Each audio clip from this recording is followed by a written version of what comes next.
Buona giornata, bentrovati, eccoci ad una nuova settimana, inizia la settimana con il lunedì, di solito abbiamo sempre tantissime cose da raccontarvi, meno male insomma che adesso è ritornato lo sport e quindi qualche cosina riusciamo a ricordare e a farvi innamorare ancora dello sport che abbiamo e che stiamo riscoprendo. venetoglobe.com, streaming sport, vedete i nostri canali, VG Radio per quanto riguarda l'audio e poi il digitale terrestre di Caffè TV 24, l'emittente del Nord Italia che trovate sul canale 95 per Veneto e Friuli Venezia Giulia. Per chi vuole la comodità in assoluto, scaricate l'app di www.venetoglobe.com per avere il tutto on demand sul vostro telefonino, sul vostro iPhone. Partiamo dalla Serie A perché si riparte il 19 settembre a giocare con il prossimo campionato, ora quindi calciomercato e coppe in primo piano. Questa sera per quanto riguarda le coppe, gara secca per l'Inter contro il Bayer Leverkusen. Per l'Inter si gioca a Düsseldorf, mentre a Colonia andrà in campo Manchester contro Copenaghen.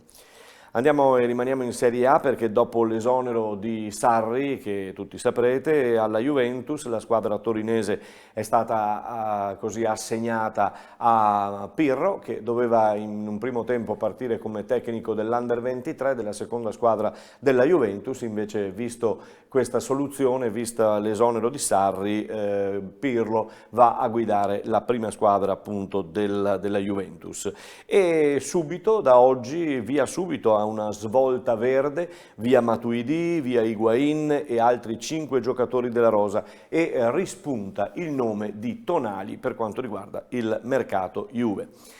Calendario della Serie A femminile, anche qui è di scena la Juventus che ha vinto il campionato femminile, campione d'Italia. La prima giornata sarà il 22 agosto prossimo e la prima partita appunto tra Verona e Juve, campione d'Italia.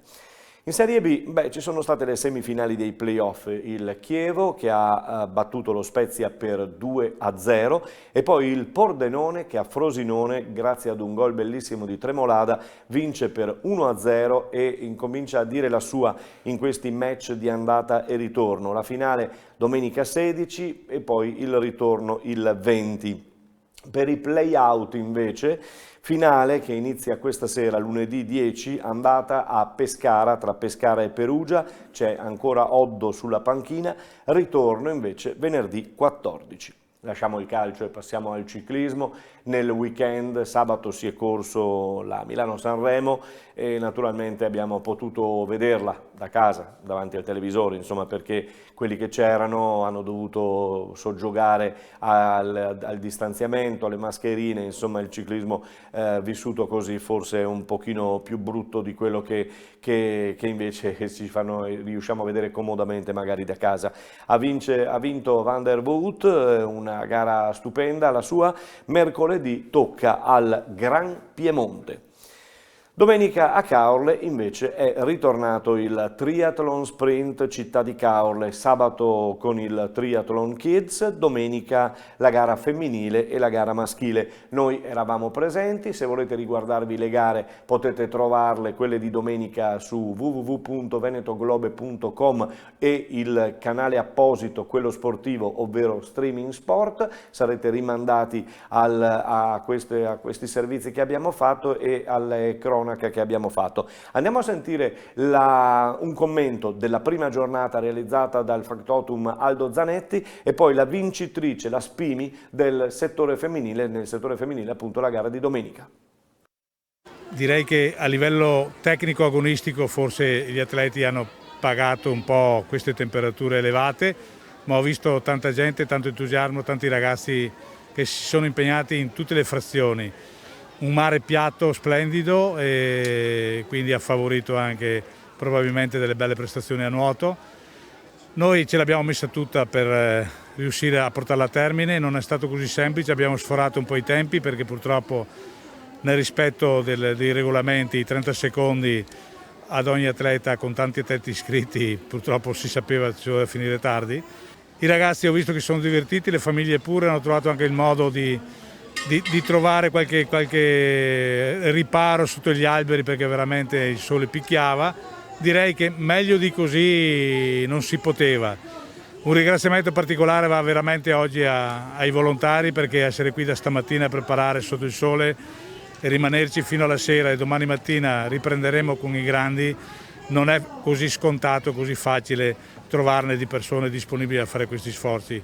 Noi ce l'abbiamo fatta, abbiamo messo in campo più di 100 volontari e direi che è andato tutto bene e io ho soddisfazione sia per me sia per la Silk Ultralight e per tutti gli sponsor che ci stanno sostenendo. Oggi senza muta, che è la cosa che preferisco per il nuoto essendo nuotatrice. In acqua si stava bene, fuori dall'acqua era veramente caldo, però è andata bene, in bici ho spinto subito bene, avevo una buona posizione e a piedi ho patito un bel po' il caldo, però come gesto mi sentivo bene, come energie c'ero, quindi sono contenta. Torno da 2 settimane di raduno in Trentino intorno ai 1000 metri, quindi diciamo che sono stata un po' meno al caldo e devo dire che il lavoro ha fruttato e sono contenta di aver bissato la vittoria di Fara dal Pago. Sì, sono contenta appunto di aver bissato la vittoria perché ho vinto il premio Sgambaro Triathlon Challenge e diciamo che riprendere le competizioni con 2 vittorie su 2 è molto positivo e sicuramente una buona spinta per il morale e anche per continuare a allenarmi bene sulla strada giusta, credo. Ne parleremo anche nei prossimi giorni per quanto riguarda questo triathlon che finalmente è tornato a far respirare insomma, le gare vere e proprie e credetemi sono stati veramente bravi, come diceva Aldo Zanetti, tutti i volontari e non solo a mettere in moto questa manifestazione.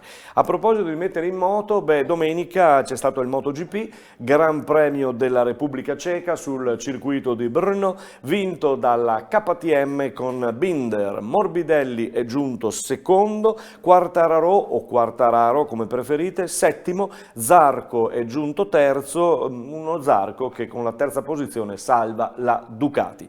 Sempre per rimanere nei motori, domenica c'è stato anche il Gran Premio di Formula 1 da Silverstone, quinto Gran Premio della Formula 1 che ha visto la vittoria di Verstappen che ha gestito meglio le sue gomme. Mercedes beffata e Leclerc, il ferrarista Leclerc da applausi, giunge al quarto posto, veramente da applausi, disastro invece di Vettel. Il basket sono 2 i gironi per quanto riguarda la A in 14 e il B in 13, per quanto riguarda la 1 la A2 ripartirà il 13 di novembre. Per le cronache regionali, provinciali e locali, il Benetton per quanto riguarda il rugby scioglie le riserve, è pronto a giocare il 21 in casa a Monigo contro Parma e poi il match di ritorno il 29 o il 30 agosto a Parma. Intanto a Treviso in questi giorni il commissario tecnico della nazionale italiana Smith sta lavorando con i nazionali del Benetton, lo ha fatto per tutta la scorsa settimana in vista del raduno degli azzurri, degli azzurrabili meglio dire, che inizia proprio quest'oggi alla Ghirada di Treviso.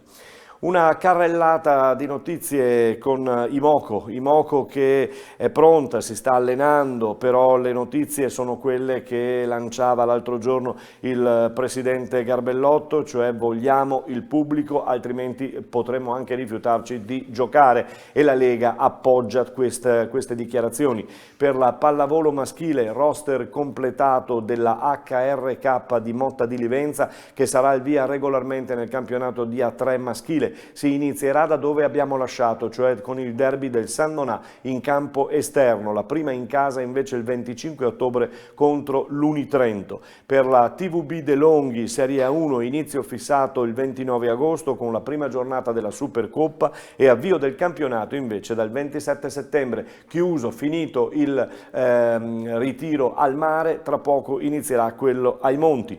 In Serie B, sempre per il basket, la Ruker Sanve, dopo aver allestito il roster della squadra affidata ancora a Mian, questa è Ponzano, ieri ha appreso che il suo girone sarà diverso dallo scorso anno, dovrà correre un pochino di più, insieme a Lombarde ed Emiliane sono state inserite formazioni delle Marche e dell'Abruzzo, il raduno è stato spostato quindi al 26 agosto. Eccolo il basket ponzano femminile che abbiamo visto poco fa, si ricomincerà a sudare dal 24 agosto, qui è confermato al Palacicogna con un campionato ufficiale che partirà il 3 e il 4 di ottobre.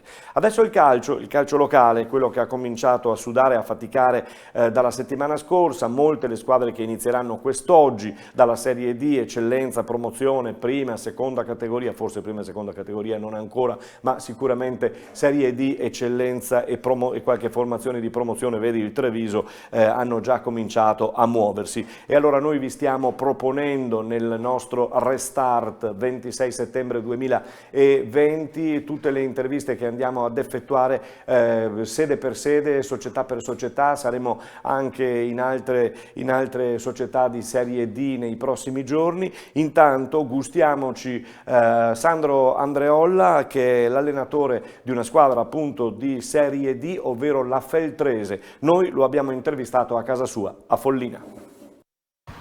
Con Andreolla per parlare di Feltrese, anche se ci troviamo in questa splendida località che si chiama Follina, tanto per gli amanti delle nostre belle località. Sandro, è ricominciata la stagione? Sì, abbiamo ricominciato mercoledì pomeriggio. È strano dopo 5-6 mesi ritrovarsi e ripartire. Ci sono delle restrizioni ovviamente da rispettare, però insomma l'importante era ritornare in campo e pian pianino lo abbiamo fatto. È strano? Hai dovuto dire qualcosa di particolare per i ragazzi, qualcosa, o come vi siete approcciati? No, è chiaro che le linee guida che ci hanno dato sono abbastanza ancora restringenti e quindi dobbiamo fare attenzione, non è più quello che era prima e speriamo che torni alla normalità il più presto possibile, però adesso almeno per questo primo periodo dobbiamo veramente stare attenti. È una Feltrese che insomma l'altro anno l'hai tenuta, ebbene sei rimasto lì, quindi prima di lasciarti a Flavio Cipriani con le sue statistiche, che campionato vorresti fare? Sì, questo per me è il terzo campionato che vado a fare in prima squadra. Il primo anno abbiamo sfiorato la Serie C facendo un campionato strepitoso. L'anno scorso eravamo in linea con i nostri obiettivi in zona playoff e quindi vediamo di ripeterci anche quest'anno e di fare un campionato nella metà sinistra ovviamente della classifica più in alto possibile. Flavio, ha detto bene? Terzo anno, mettiamo subito a fuoco una curiosità. Chi sarà il capitano, chi sarà il titolare della fascia dopo l'uscita di Salvadori?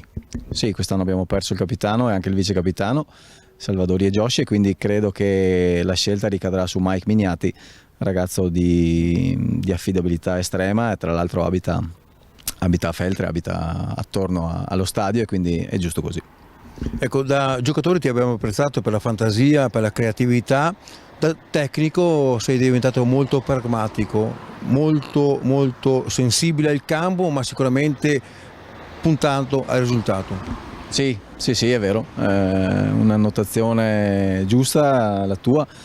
Diciamo che mi piace, mi viene bene fino adesso curare la fase difensiva e curare i dettagli, forse perché io da giocatore affrontavo spesso appunto difese che a volte commettevano degli errori e per me era magari più facile vederli, e quindi adesso riesco a dare dei suggerimenti ai miei difensori che fino adesso si sono dimostrati efficaci. Quindi non hai esplorato un'indole sparagnina? No, sparagnina no, io dico sempre alla mia squadra che non bisogna prendere gol ma bisogna comunque andare a farne, quindi curiamo i dettagli, questo sì, e questo è una cosa che mi porto dietro anche grazie ad alcuni insegnamenti di vari allenatori tipo Zoratti e Pavanel che ho avuto l'onore di incontrare durante la mia carriera. L'intervista completa con Sandro Andreolla la ascolterete a partire da domani sul nostro canale Streaming Sport, il canale televisivo, il canale web sportivo di casa madre, appunto www.venetoglobe.com. Abbiamo concluso, vi lasciamo e tra poco naturalmente parleremo anche di calciomercato con Flavio Cipriani.